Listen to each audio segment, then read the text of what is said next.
but I wanted to take a minute to put my thoughts into a place. So, I think the reason that we ended up in fascism is largely because white people refuse to have difficult conversations about racism and xenophobia with family. I think that Christmas dinner after Christmas dinner, Thanksgiving after Thanksgiving, birthday after birthday, they said nothing. They went along to get along. They said, oh, we'll just not talk about politics. Let's just pass the mashed potatoes. And I think that that happened for decades. And I think that the millennials, like myself, who partook in that, are partially to blame, or maybe mainly to blame, for the rise of fascism today. And I think that this reckoning among particularly suburban white people, if this does not happen, if this understanding that you have created fascism by not calling out your mother, your father, your uncle, your sister, by not calling them out and saying, you are being a bigot, you are being a racist, and here are the consequences of your actions. I think that by not doing that, by prioritizing our comfort, I mean, really our emotional comfort, because as white people, our physical comfort is rarely threatened. But by pursuing that path of least resistance, these people are emboldened and they've given money to spread their cult of death and their cult of hate. And now, because all of these white people have just done nothing to their family, have just absolutely let it slide.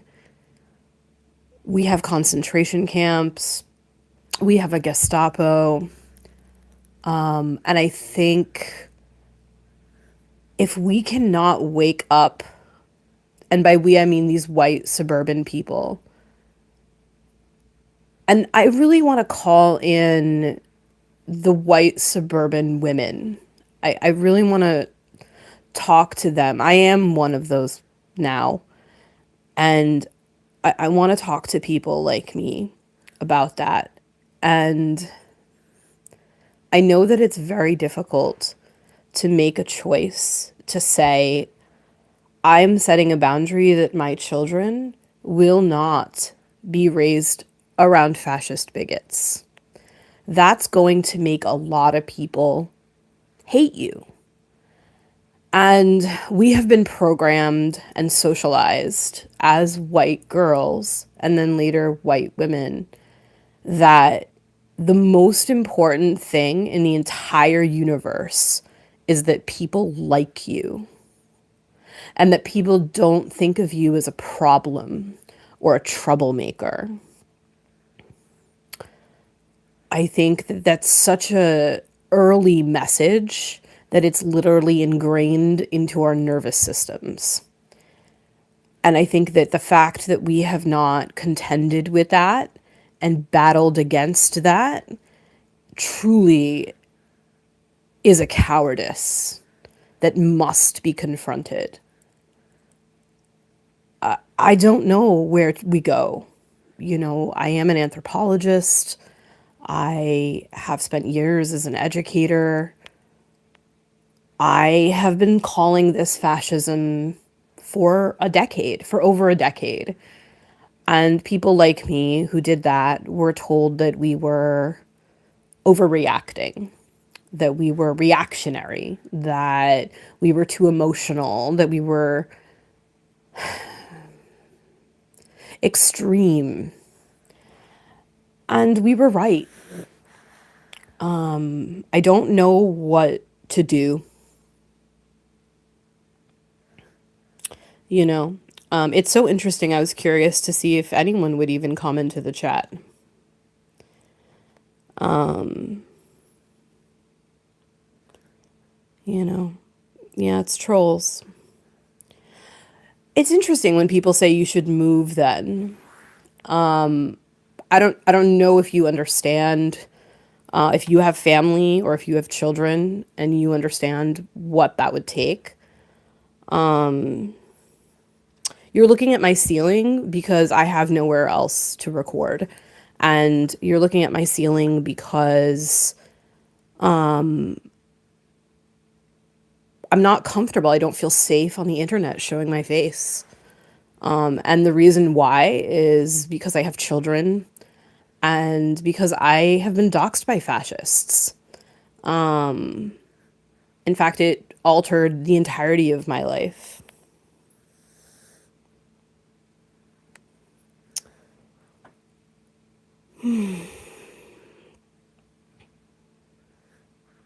No, I am not a Christian.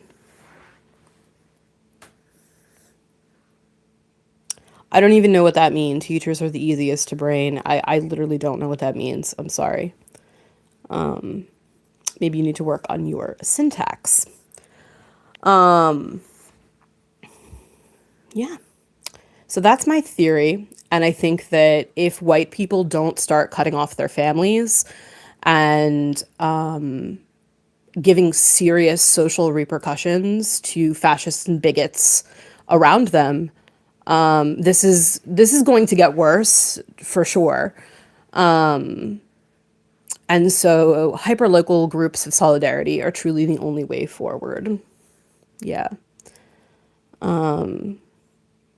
I'm really glad that all these comments are saved. The offensive ones really make me know like who to block and who's a fascist. So yeah, it's pretty cool. Thanks for showing your power level there. Yeah. So I'm not really sure what the next step is. I already have made the decision that my children will not be around fascists. Full stop. Ever. They will not be raised to think that that is normal or good. And I think that more people should do that. I think more people need to put their foot down and say, no, I'm sorry, Nana. I'm sorry, Auntie. Your behavior and your language is unacceptable and it's cruel and it's wrong. And it's caused the rise of a genocidal dictator to start World War III. So, if you defend Donald Trump, fuck you. Donald Trump is a pedophile rapist. He's a misogynist, a bigot, a fascist, a horrible human being, and a murderer. So, not really much more I can say about that. I do hope to continue to go live. And yeah, everyone who supports fascism can go fuck themselves. Thank you.